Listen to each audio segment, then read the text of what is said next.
అలాగే రౌడీజం చాలామంది మనకి ఈ సందర్భంగా నాకు మన నాయకులందరూ కూడా తెలియజేస్తాను, ముఖ్యంగా కొద్దిమందికి అది మీకు అర్థమవుతుంటుంది నేను ఎవరి గురించి మాట్లాడతాను. రౌడీజం దయచేసి మీరు నమ్మకండి. ముఖ్యంగా మన నాయకులు కొద్దిమంది చెప్తున్నాను, దయచేసి రౌడీజాన్ని నమ్మకండి.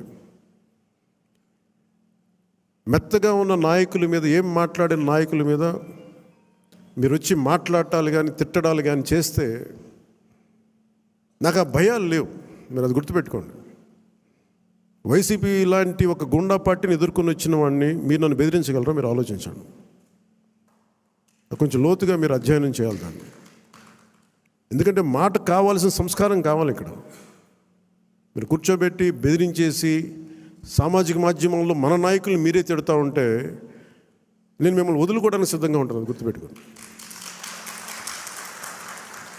అది మీరు నాకు ఎంత లాయలిస్టులు వ్యక్తిగతంగా అయినప్పటికీ కూడా, మీరు నా కమిటెడ్ లాయలిస్టులు అయినప్పటికీ కూడా, ప్రజాస్వామ్యానికి విఘాతం కలిగించిన, రౌడీజం చేసిన నేను వదులుకోవడానికి సిద్ధంగా ఉంటాను.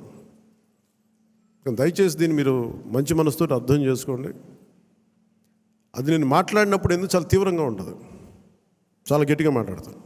ఇంకా దయచేసి దీన్ని మీరు లోతుగా తీసుకొని, ముఖ్యంగా మహిళా నాయకురాలను ఎవరన్నా సరే సామాజిక మాధ్యమాల్లో కించపరిచిన ఒక మాట అన్నా అజయ్ గారికి కూడా చెప్తా ఉన్నాను ఈ సందర్భంగా, చాలా ఫర్మ్ యాక్షన్ తీసుకోండి సార్ మీరు.